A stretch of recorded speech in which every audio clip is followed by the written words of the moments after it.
Oh my god, legend. Yeah.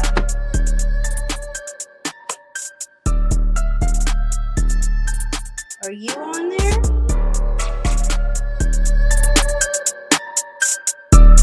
She leave?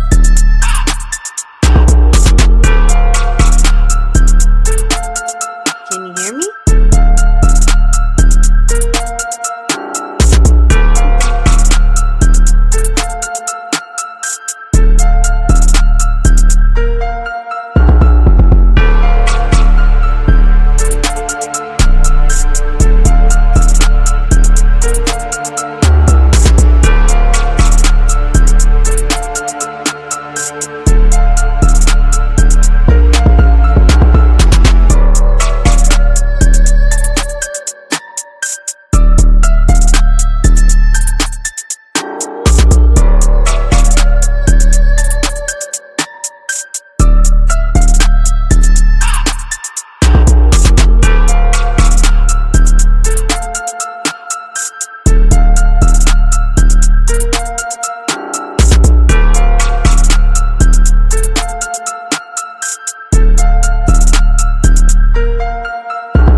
Hey everybody, we are live on Journey in Gems with Farley and Friends with my co-host 3XG Spitz and his lovely wife Terry. Hey Hello. everybody. What's up? Oh shoot, thank you for coming on to the show. We did a last minute lineup since yesterday I had an emergency to deal with, and so we are back with you guys today. And the topic is going to be about a stumbling block and how to make wise decisions. We're definitely going to play some music you just heard at Jay the Dawn, and also you heard Mathematic on that beat. That was Bandit and Loop. Wow. Yeah, that is.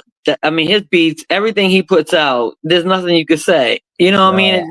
I liked it. I love how deep the bass was hitting without distortion. Like, there's so much that goes into this that people that don't produce don't know, but you could tell he put a lot of great work into it for sure.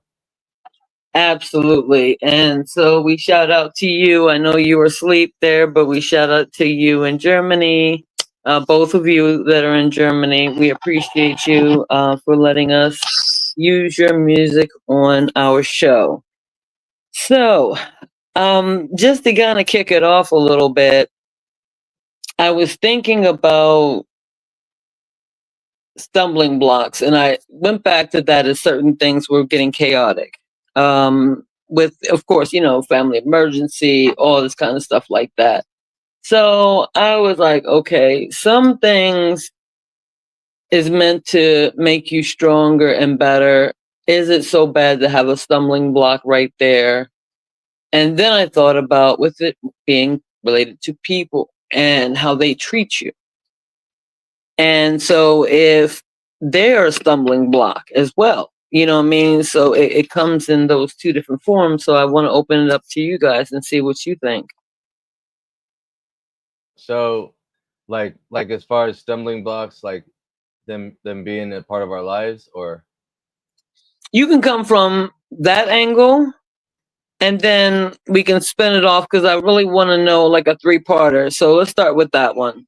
okay. So for me, I think sometimes stumbling blocks are there to redirect you to a different path. Like sometimes you think that something's holding you back and it's holding you back, but really there's another thing that you should be doing that you should be focusing on. And sometimes it helps redirect you to, to that. That's how I feel, at least in my experience. Yeah, I mean, I think I would agree with you.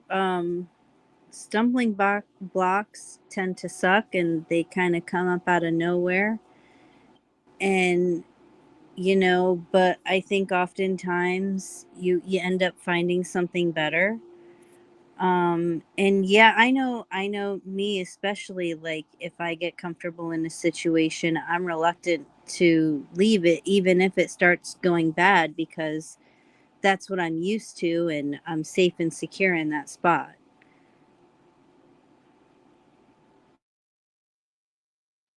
Yeah, that's where we should start off with. That was the segue because I had these different thoughts in my head. So you both make up great points that I don't think that I need to really add to it when it comes down to helping us to say, okay, we have to make a decision.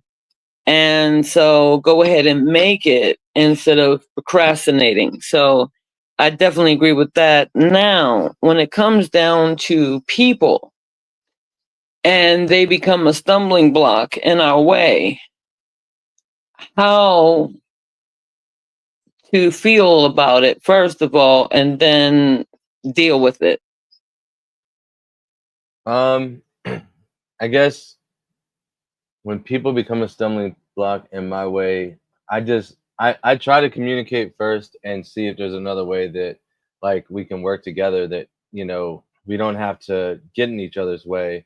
But when that doesn't happen, sometimes I just suggest for them to do their own thing and find what they really want to do, because like I'm really focused on my goals. I already know what I'm here for and what I want to accomplish. So, if people get in the way of that, I just have to let them go and keep going in my direction to keep being able to help people. I mean, yeah, it sucks and it's hard, but sometimes you just have to love people from a distance. And what people don't understand is that there is a peaceful, non-negative way to go about that. You can have a mature conversation and recognize that, like, hey, you know what? We have this going on and it's making us butt heads, and you know, maybe our time together is now up and we can still love and respect each other, but we can do it from a distance and you can just end it amicably. Exactly. And then that goes to my next question. Why do people feel that they have to be mad and angry to go ahead and part ways with somebody? Why can't they just be calm and, like Terry said, that just have the adult conversation about it? What's going on with that? Yeah, I don't I always like don't understand that myself because I've had like a lot of relationships and stuff like that, and I was always able to remain friends with anybody that I dated in the past. Um, at least initially. Of course, children and things like that throw a monkey wrench in that um in some cases. But as far as like the friendships concerned and stuff like that, and definitely initially I never had any of those crazy like screaming type breakups, you know what I mean? Like it was just like, okay, this isn't working out. Let's split before we can't be friends anymore because I'm not a mean person, but that doesn't mean that we have to get along or anything like that. So, I mean, I think there's just I don't know why a lot of people have to get angry. Maybe because they can't like push themselves away from the feeling of love for their best for their own you know, perseverance and their and loving themselves, because you gotta love yourself before others. So, I mean, I don't know. I think that some people like it's they get so comfortable and it's scary to think about like separating from somebody and possibly getting back together with them. So I think sometimes people just go and destroy any piece of friendship that was ever there so that like when once they're done with you, they're done with you. You know what I mean? And what's up, Jason Miner? That's the homie JPad the Juggernaut, man. Great producer, great artist out of Pittsburgh, Pennsylvania, man. Shout out to you. We appreciate you being here. Absolutely. Thank you. Um, I would say I think it's part of our culture. We don't know how to talk to each other.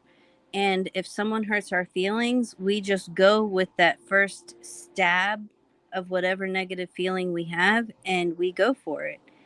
And I know, like a lot of our generation, from what I've observed, unfortunately, a lot of us haven't matured much since elementary or middle school. It's like all you guys got to do is sit down and talk with each other and try to like just set that anger aside for a second so you can have a civilized conversation because it doesn't have to be bad. And we live long lives people can come into your life and go out and come back in, and it's fine. It's just a natural ebb and flow of life, and you can go with it or you can fight it. But why would you spend your life fighting? Wow. I'm glad that I had to have my mic muted because I was over here amening and hallelujah and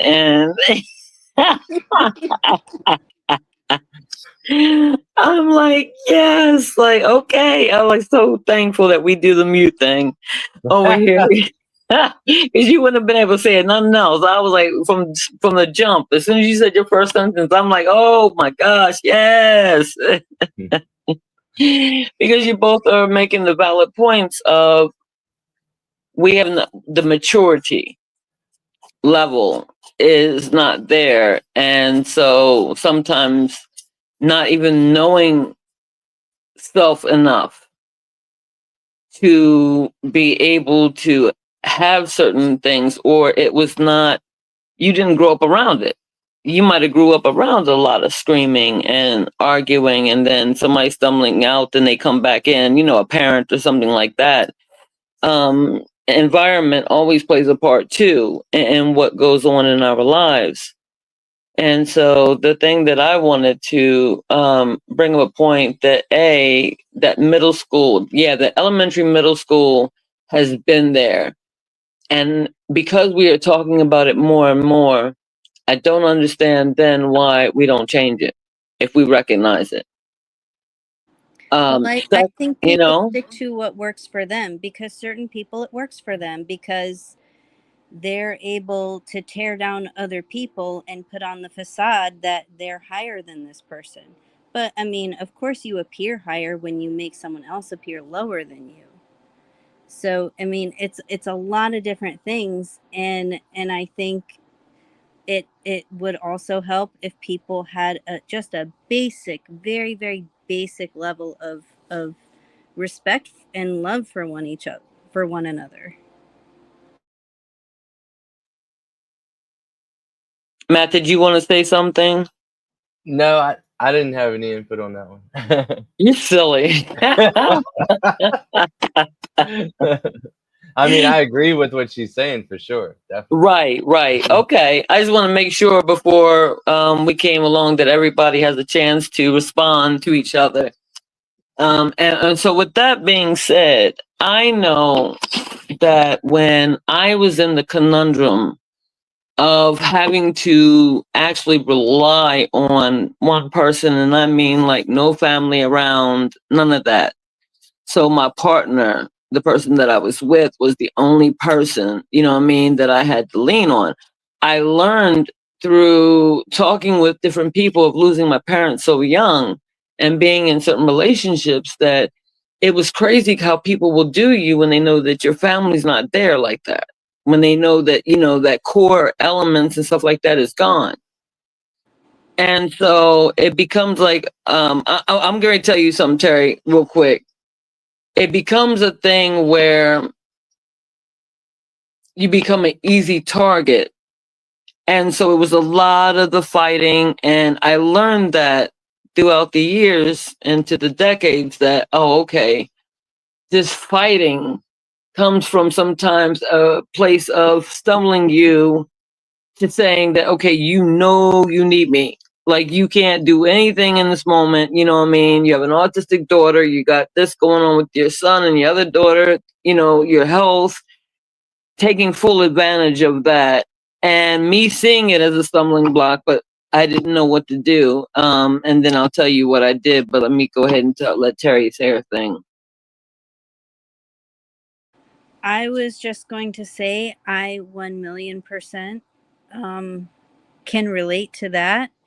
Um, just because pretty much I was born and I was on my own, and people definitely do take advantage of someone who's alone in the world. I'll just say that. Okay, we'll throw it to you, Matt.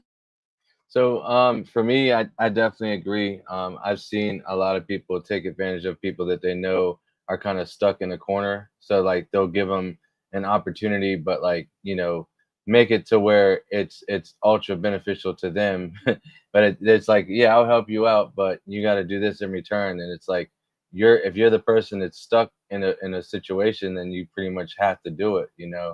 And I think that's really unfair to take advantage of people that you already see that are hurting, and making that be the time that you want to attack them or take advantage or use them. You know what I mean? Because that's just not fair. I want to add on to that.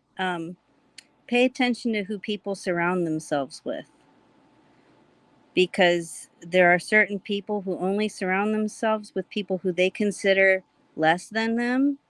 And if they see you as a threat, they will immediately look to eliminate you.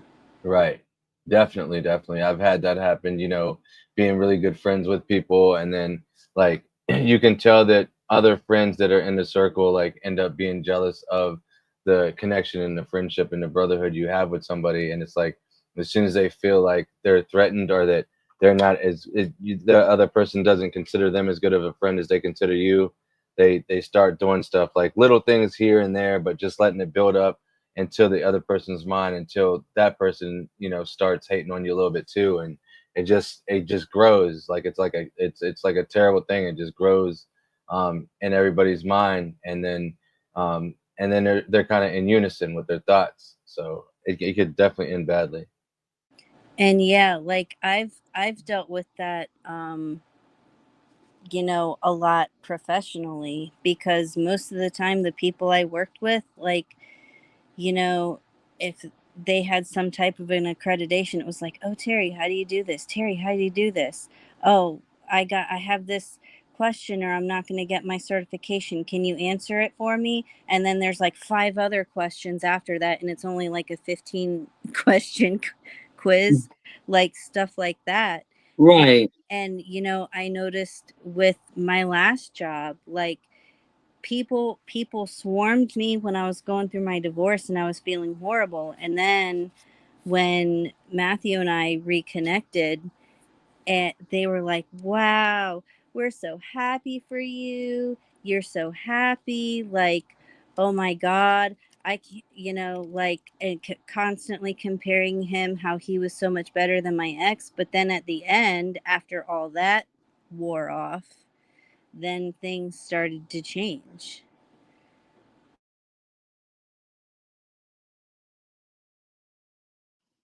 Matt, did you want to go ahead and read the comment? Yeah, she Angel said, "What's the chat about? I'm late." Well, that's okay.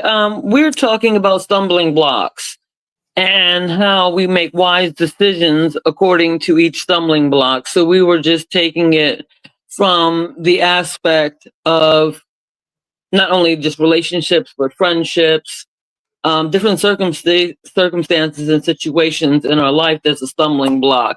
We're gonna talk about how we deal with them. What are some of the ways to help people who are stuck with that stumbling block in front of them and not being able to move forward in their life.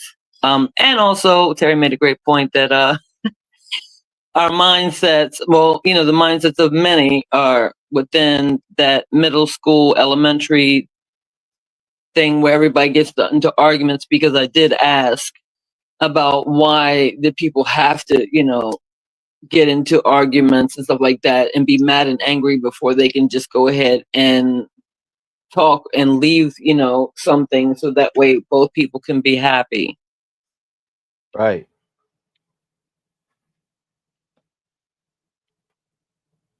Okay. She said, awesome. That's an amazing topic. Thank Yeah. you. I did it on the fly. And so I'm grateful for Matt and Terry for coming in and doing this today, because last night it just came to me. Well, yesterday evening, going into the night, it came to me. And I had to make a quick call to Matt before I had to go handle some family business, that I felt like doing this, topic. I felt like we got to do a show.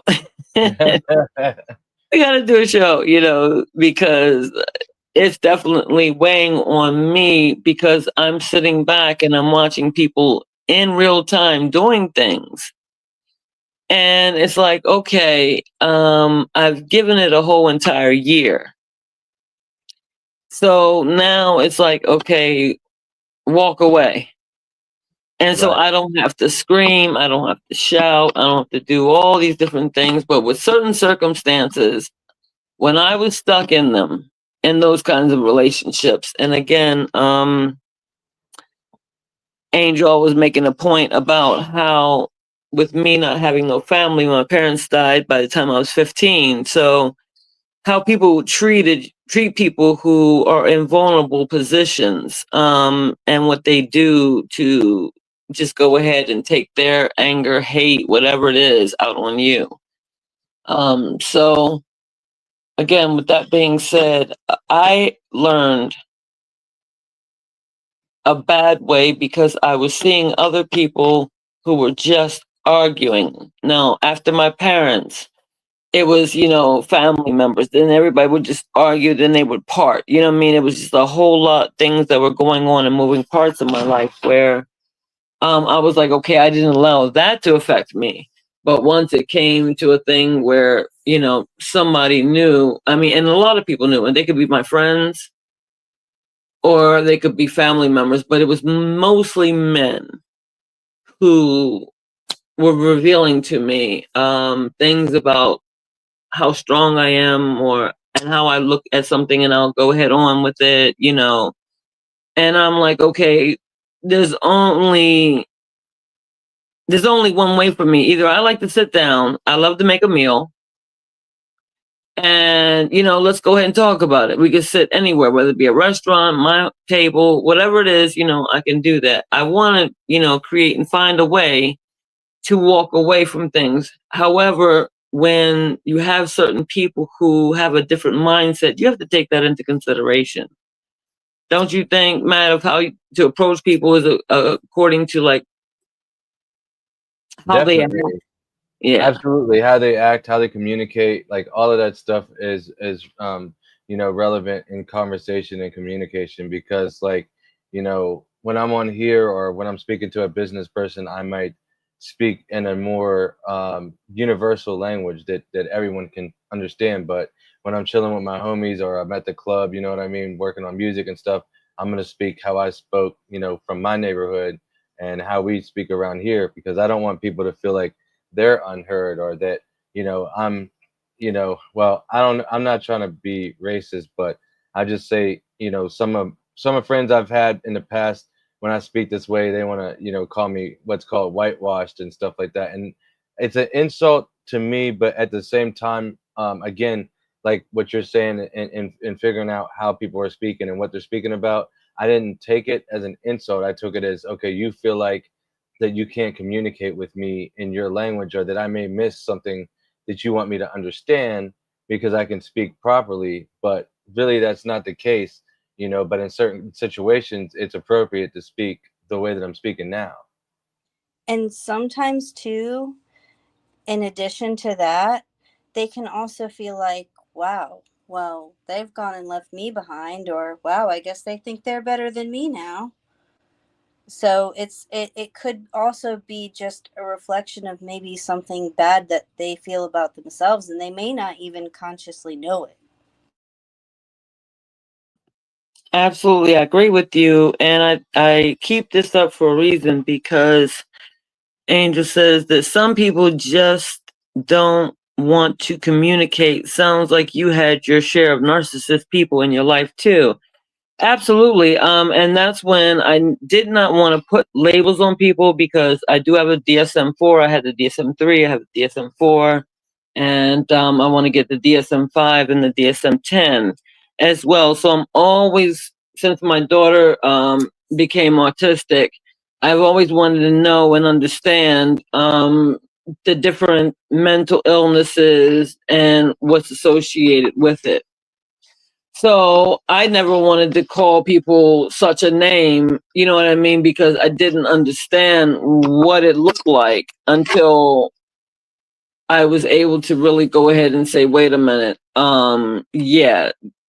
Now, not everybody was, but the ones that I have been around, yeah, I was like, okay. And one guy asked me, it was hilarious because he's like, you think I got a mental problem? I'm like, yeah, you're a narcissist, you're a sociopath. Let me count the ways. Okay. Man, I wasn't playing with him. I was like, yep, that's why I ain't getting with you. Right. Then they're gonna catch me off guard. So it's but here's the thing is that when we talk about mental illness, and I want you guys to really get into this question. Yes, we have mental illnesses. Does it excuse us from doing things to people that are damaging? I would say. Only, Oh, go sorry. ahead. No, you go ahead. I would say only to a certain extent. Um, like I've had people get really upset with me and try to blame it on their meds, that they were not taking their meds. It's like, okay, first of all, I know that you're like obsessed with taking your meds on time. Number one. And number two, I witnessed you taking your meds. So even if you hadn't taken them, like say that day or whatever, like it's still in your system to a certain extent. It's still in your system. It's not going to go out of your system that fast. And there's still a certain way you conduct yourself, and you wouldn't want someone to do that to you. Definitely, and I agree 100% with that. And I know what you're talking about. That was definitely an unfortunate situation with those folks. Um, I mean, I'd say that no, you can't really like use it as a scapegoat. You can tell your friends, you should tell your friends that you have whatever mental health issues, like if it's a close friend, so that they may understand that you may pull back socially and things like that, and that it doesn't mean that you're not tight knit friends. It's just that sometimes your anxiety and things like that can stop it, because you don't want people that don't have these ailments and may not understand your actions to take it as a negative thing. There's just times that it's difficult to even be alive or get out of bed or want to exit the home. Like there's times when people like us just want to be a recluse and just sit in bed and away from everybody, all stimulations and things like that. So it's not an excuse. Like also like I have like anger issues and stuff like that. That's so weird. The echo. Thank you. Um, sorry. Um, what was I saying? That was so confusing. That thing was echoing. Oh, just like you can't like so I have anger issues, but I can't like let somebody insult me and then I like, you know, become violent and be like, well, you knew I had an anger issue. You know what I mean? You shouldn't have done that. Like that's on me to control my own problems. And that's how I feel. Yeah, I'm gonna go ahead and read Angel's comments. It's definitely a mental illness. Some people don't see it as one, but it's definitely tied in there. Absolutely. There's no way of getting around it. That's why it's sometimes so much of a sensitive subject for us, because it is a mental illness, and we're trying to ensure that we are understanding of that, and keeping that in mind. No, it's not. But with my BPD, sometimes it just happens. Unfortunately, I apologize and explain and move past it. Sometimes apologize don't justify the hurt, though. Um, absolutely. But it's to the extent of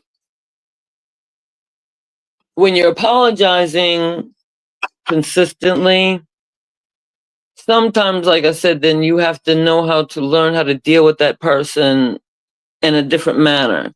And it's not to be in a bad way, but if you have to learn how to do something like, okay, I had a friend who entrusted in me that they had paranoid schizophrenia.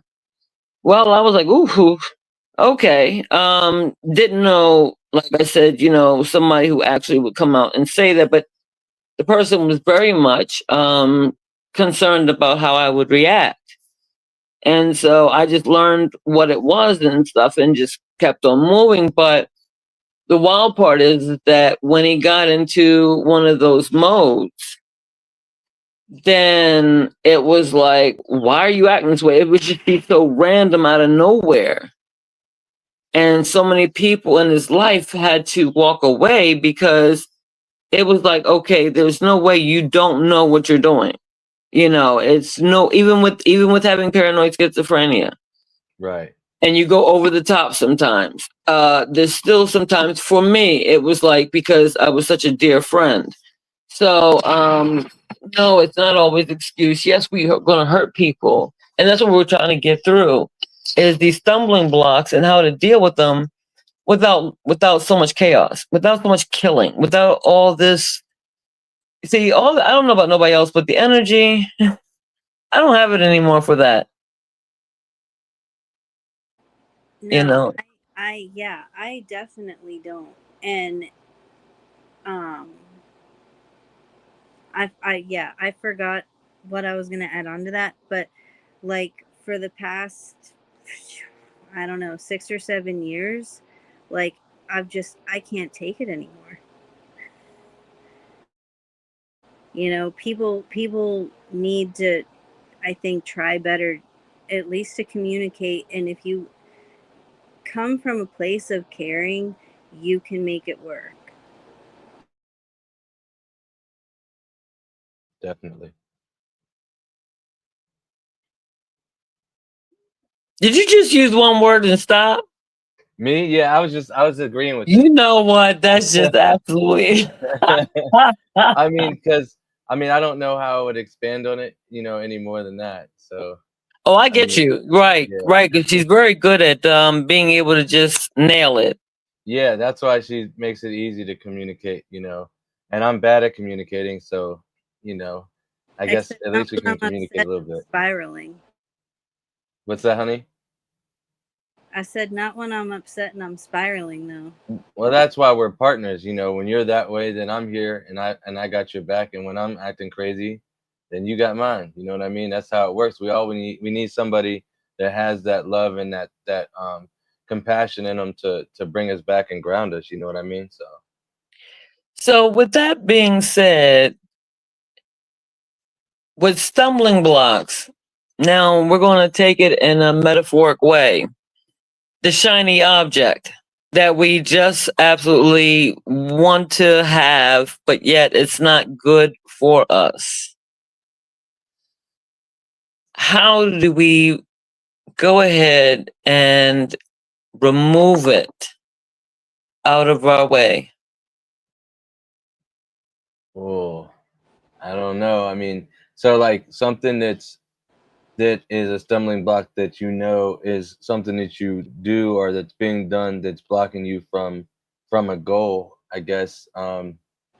You either have to find a way to scale it back to where you can handle your responsibilities and not be interrupted by that thing, or you have to change paths and be like, you know what, I can't do this anymore. So like for me, an example would be smoking cigarettes. Now, I did not originally smoke cigarettes. I dated a few females that smoked, and it's, for me personally, disgusting to kiss somebody that smokes, um, because it's just, if you don't smoke, that is, then you can definitely tell right off the bat. And so for me, I was like, well, here's a stumbling block. I can either deal with this disgustingness, or I can just join the crowd, and then I won't even tell the difference because I already taste the same way. I already smell the same way. And so I was doing that for quite some time. And then when Terry and I got together, I stopped smoking. Well, then I would smoke when I had shows, and so that was my excuse. I would get a pack. I would go do one of my shows, and I'd be like, okay, after this pack is gone, I'm not going to smoke until the next show. But then I started having so many shows that I always had a pack. There'd be if you do a show every like 2 weeks or every other week, you end up having cigarettes left in between there. So like the times that you're not supposed to be smoking, you still have them, and then you re-up again because you have another show. So for me, I just had to say, you know what, this excuse is not working for me, because I'm going to continue smoking basically, and then I'm going to continue being irritable every single time I stop, because it's not being a social drinking thing. I know a lot of people that socially will smoke a square, like while they're out at the club or whatever having a drink, you know what I mean, and then when they go home, they're not smoking at all, and that's a different scenario. But for me, it was like taking over, and so I just had to stop that.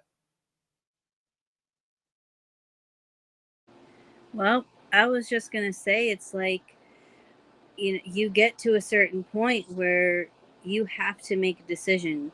Do I want to keep going with this chaos and expecting a change? Because the definition of insanity is doing the same thing repetitively and expecting a different result. Or it's like, do I want to throw a monkey wrench in this thing and change it, and hopefully this will be a change for the better.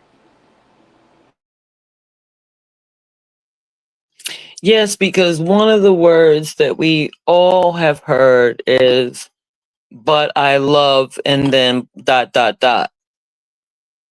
And so that type of love, whether it be for, okay, the cigarettes or whatever it is, that somebody actually loves doing, but they know it's not good for them, is why we all have not, everybody has it, but it's about balance in our lives. We know we do too little or too much, then we're off keel.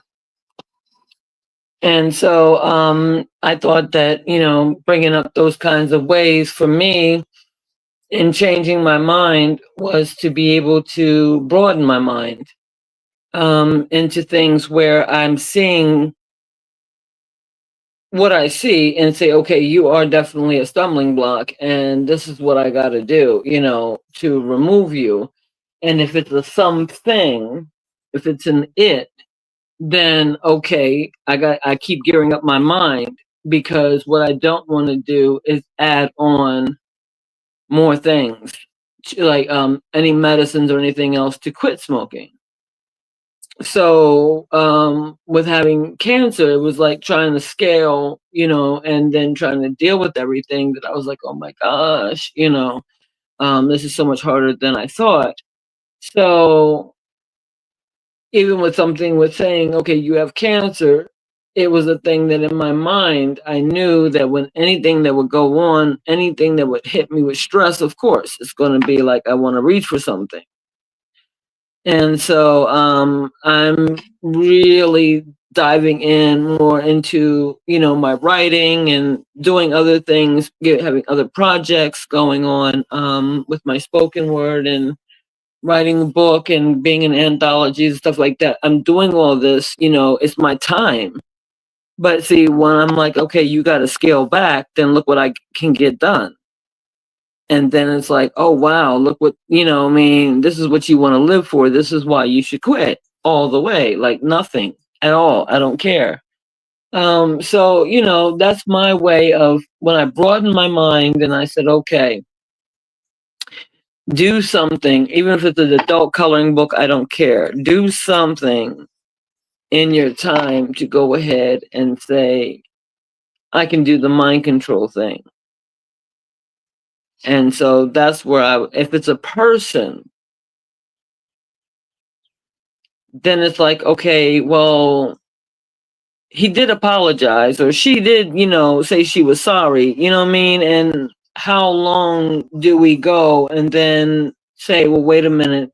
I've heard a lot of people say, but I can't leave because whether I can't leave that person because they can't manage on their own, or I can't leave the person because of kids, whether it be them having kids or that person having kids. Like we do things to put on like this super cape, and be this hero, or like somebody who really wants to go in there, but when is it enough? Yeah, I mean it's really hard to tell. I mean, you just I guess that's the hard thing about love is, you get beat up and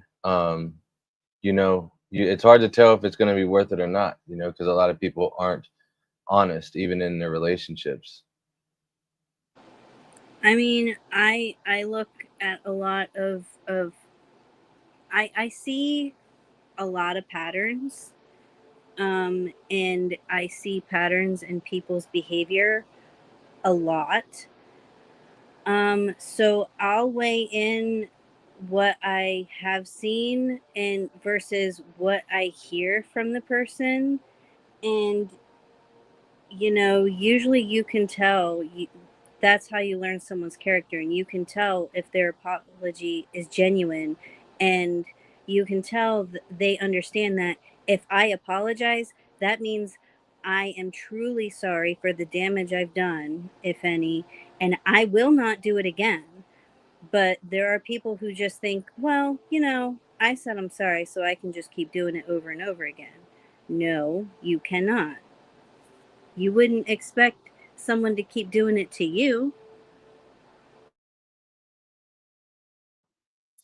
So, do we consider it mean when someone has that type of mental illness? They've told us about it, but we can't handle what comes with it. How do we deal with the stigma of people who, let's give an example. I'm just making up something out of the air. But say you're dating somebody, and it's been about 6 months or so, but this person you've already seen like 4 or 5 times, just lose their stuff, and things have gotten broken, or they've put hands on you physically, or mentally just tearing you apart, and then coming and apologizing, and you say, you know what, this is not good for my health. How do we get around the okay, here we go with the cancel culture. Here we go with, oh wow, you left that person like that. You know what I mean? That's rude. How do we get around that? I mean, how well someone else can take care of themselves is not my concern. I'm not their parent. And at some point someone has to take responsibility for their own abilities. If you can't hold your life together without me, I'm sorry, that's not my problem. You're abusing me, and I can't live like this. It's going to kill me. Yeah, and for me, I don't. I mean, as far as the apologies are concerned, definitely like it's a lot of people do think that they can just keep saying sorry and that that's gonna be okay, but they can keep doing the same action, and that's definitely wrong. Um, and like Terry was saying about being in a spot where you feel like the people are basically making you feel bad for you needing to break it off or go away from them or stop being friends, depending on what type of relationship we're speaking about. But it's not fair for people to put that back on you if they're the ones that continue to treat you badly and think that saying sorry is gonna just negate everything that they do, because sorry is fine, 1 or 2 times. I mean, usually only once, honestly, but you know, I'll give it 1 or 2 times. You know what I mean? But after that, if after the second time, you definitely can't trust that sorry means anything. And if there's a third time, I say like you just gotta cut ties. You know what I mean? Because it's not worth it. And our lives are very important, and our bodies and our minds. That's our temple. And you can't like just waste it. You can't waste what you have. We have a certain amount of time on this planet to do what we're supposed to do. And I don't like wasting time at all. I just want to say I don't think enough of our generation watched enough Full House. Facts. Because honestly, the way Danny Tanner talked to his kids, I was like, what? Parents actually do that? They actually talk to their kids like they're human beings? What? Well, maybe one day Yeah, when I've I seen a have kids, lot of I can people try don't. that. But Definitely don't. yeah, and you but you can extend that kind of thought and care to others around you. Like humans as a whole, it's a miracle that we've made it, evolutionarily speaking. I mean, just about any kind of weather can kill us. You know, it doesn't take long for us to starve to death. Like, we need each other. We've gotten this far because we've taken care of each other. There was um, an anthropologist, I believe it was, or a paleontologist. It was a long time ago. I can't remember. But someone had asked her, what it was something along the lines of, what was the first signs of civilization that you ever saw? And she started talking about this leg bone that they had found, and it had been broken, but then it had also been healed. And she said, in the wild, if you break your leg, you are dead. You can't hunt, you can't run from predators. If somebody else doesn't take care of you and keep you safe and feed you and shelter you, you're dead. So that it wasn't, you would expect them to talk about some great city or some great monument or some like great feat of the mind, you know, like you hear about all this, you know, stories from Greece and Rome. But no, she just simply said it was from evidence that others had taken care of somebody who otherwise would have died. Yeah, that was really cool. I remember you showed me that. I really like that. Oh wow. Uh, I'm gonna go ahead and read Angel's comment. All of my exes, I've lived my whole teen and adult life with abusive situations and relations time after time, but I've learned that I can't fill someone's cup of mine isn't full. Seriously though. Yeah. Right. And what does that mean and what it looks like and what it feels like? Um, means, everything, because we're giving out, painting pictures of what it looks like and it feels like to talk about your cup being full, and not just half empty. Because when people say, and I understand totally what some people mean when they say, okay, my better half. I understand the term, this person makes me whole. It is one of them things, though, is that when you can't, like Terry said, though, when you can't live without somebody, it's not your problem. And that's one of the things that, we get caught up on. But most importantly, it was the tradition of taking care of each other. And we lost sight of what it means to take care of each other. Hmm.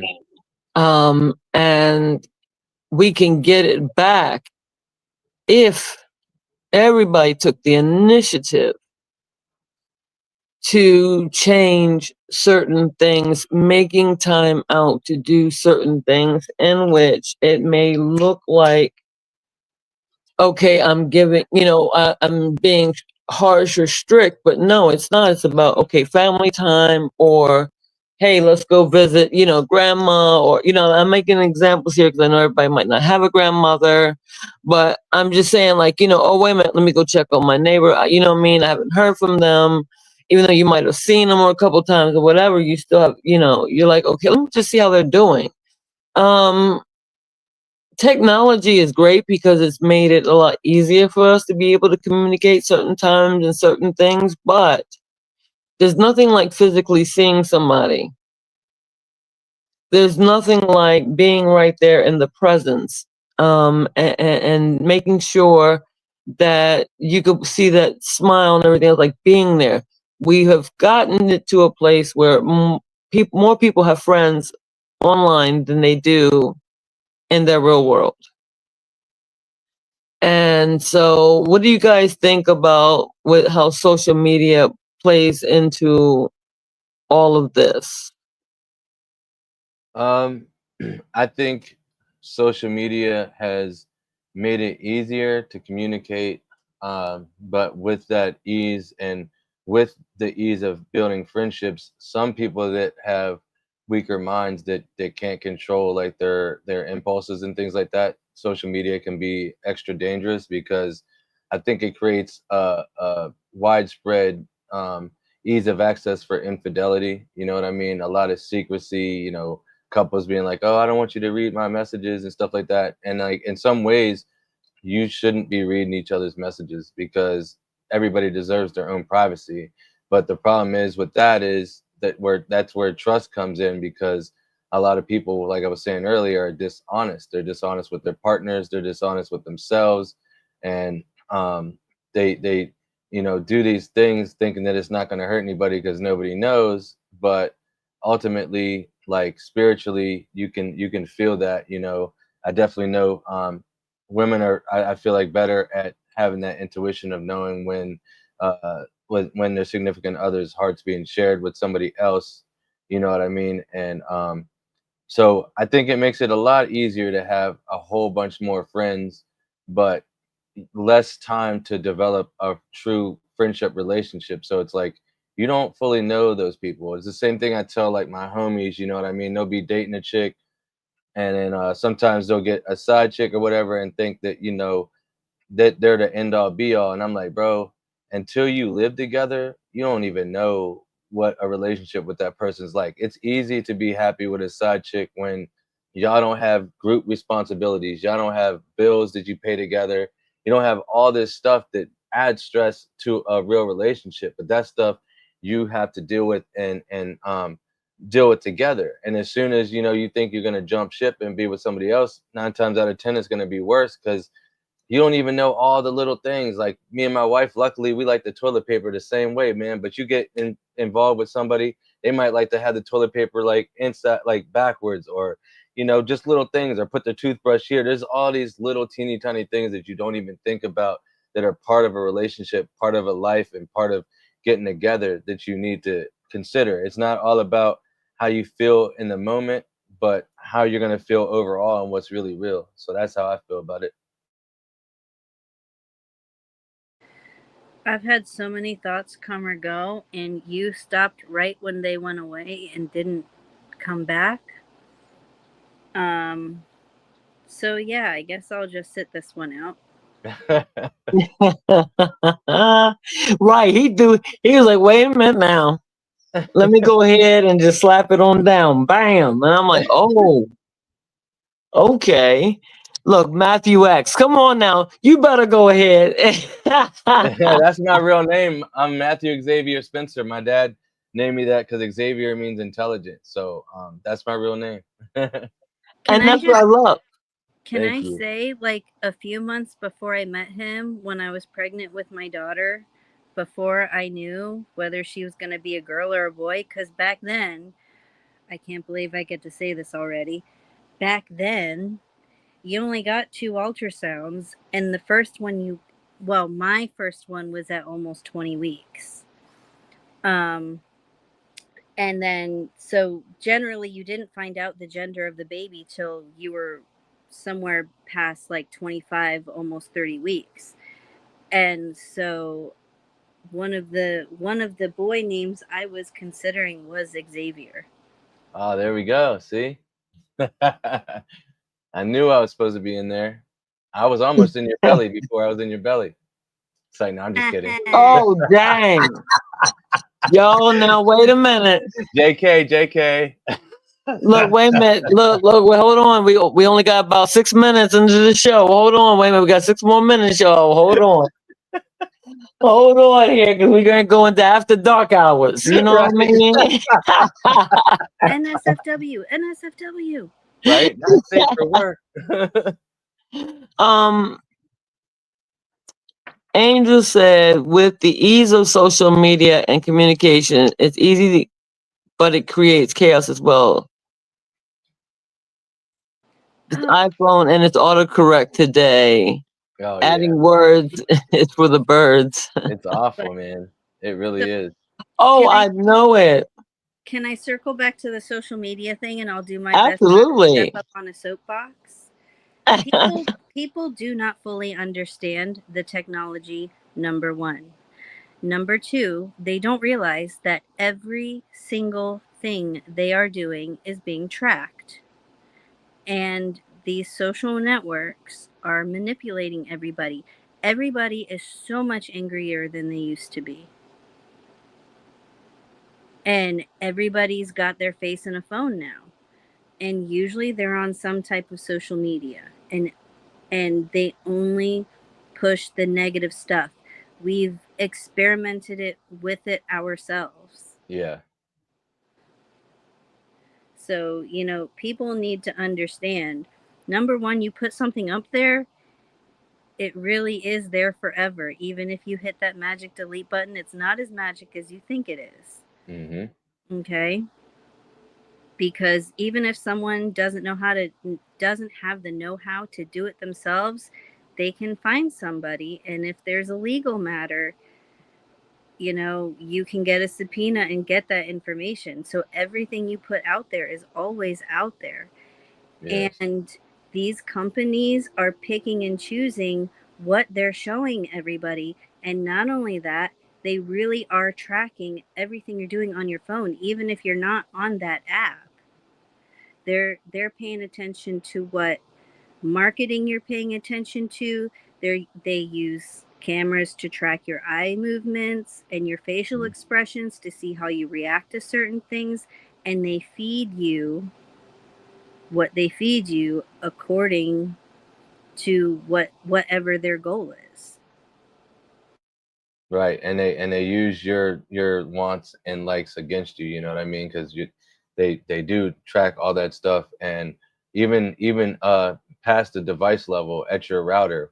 There's a thing called DNS that's part of the internet. DNS stands for domain name system, and basically all the different traffic that you go to. That's why, like, say you got two people or three people in your house, right? And say my wife was like, I want this new Samsung refrigerator, but she hasn't told nobody else in the house. Downstairs, somebody else could have a phone. They're scrolling through, and all of a sudden, it's showing all Samsung stuff, Home Depot sales, Lowe's, and people are like, "Well, what? I'm not even looking this stuff up." And it's because we're being tracked at a much more intricate level than just your devices. So that's very true. Yeah, it's that's definitely a stumbling block for us, but we saw it coming. And I remember one time I had somebody ask me because I was talking about, like, oh, I love Amazon, and I was really getting into Amazon. And I loved when I was a kid anyway, if I got a package, so it kind of like makes me always feel good, to do that, even though it was stuff that I needed. I was like, oh, good, especially doing my jewelry and everything else. But one thing that I was telling her was that I wanted to go past a Michael's store. And so I was having a hard time getting somebody to take me down there. And I was like, wait a minute, like, why aren't people going to stores anymore? Like, what happened to, yeah, let's ride to the store? And she said that it's probably like people like me. She said because she's been doing it for a long time. And I said, oh, absolutely, it's your fault. You're a part of that trend. We ain't gonna lie about it. You're right. Because we had put too much, like, groceries, everything, what I mean? Like, everything that you do. And what makes me sad is that we kind of step back into history, but then we bring it forward, because I remember as a child that I remember the milkman, and he would bring the fresh milk, the eggs, and it was so cool. But and you put him on a job to have stores. Now all of a sudden everything is becoming delivered. Like, huh? So in history, when we're looking at things, all types of stumbling blocks, we should always be able to see a way now to deal with it, whether it be the social media, whether it, because online, I don't think that it's about everybody necessarily being more angry. I think that it's because we're so in tune with so many people. We have so much reach that we're seeing so many people angry. And when we didn't have it, we saw the people who were angry, and doing things. So it's able to say, okay, people that I would have never met in my life, and everybody's, coming on here, so it intensifies, like, we, like it's something that is not true, that what we had in the past, but yeah, it was just amplified. So, um, I would say in closing out that when it comes down to stumbling blocks, it's there for a reason. And no matter how much we hope, we want to pray, we want to have faith, a stumbling block is there for you to make a wise decision of how to move it out of your way. Because I know so many people, including myself, who stepping up more and more to go ahead and move those blocks faster. Having a way where it doesn't mean that still again anger or anything else. It's about, okay, boom, let me slide that onto the side and keep moving. So find your stride, because everything isn't even keel and a balance. But when you know somebody is not doing something right, you know when you're not doing something right. It's okay to put a self check in there, first of all. And then being able to help somebody else to see something, and being able to go ahead and take the temperature down. Because if we remember, we are human beings first. We'll understand how we work. Nothing's going to be perfect.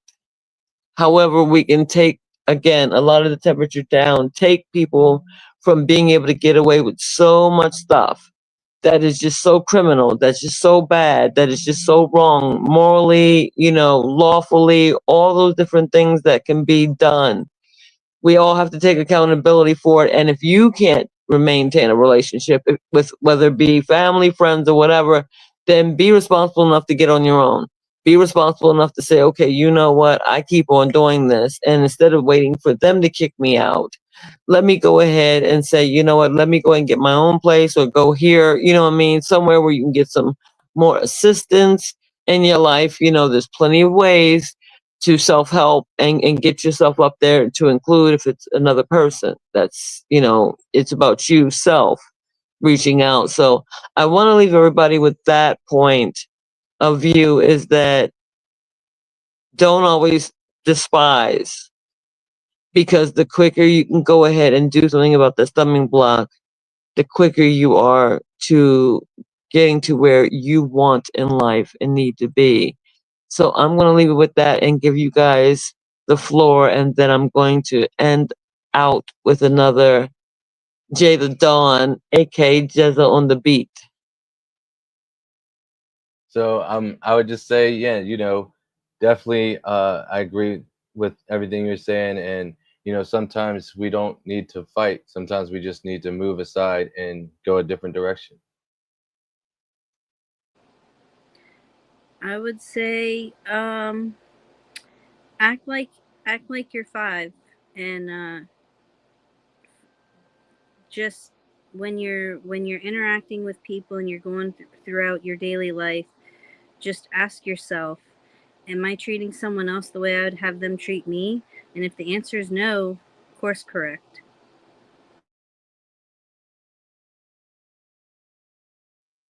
Wow. Okay. I know that's right. Ending up like that. Okay, that was a great show. Thank you so much to my co-host Matthew X Spence, Matthew X in the house. Okay, I was going to say Malcolm. You know what I'm talking about. Go ahead and lead the people. And his beautiful wife Terry. We're talking about stumbling blocks and how to move past them. We are going to go ahead and play Ceremony by Jezza on the beat, aka Jay the Don. Thank you once again. We hope you have a good night, good morning, good afternoon, good evening. Where you are, we salute to you. We send you love and light and many blessings to you. Thank you again, everybody. I appreciate you guys. Real talk.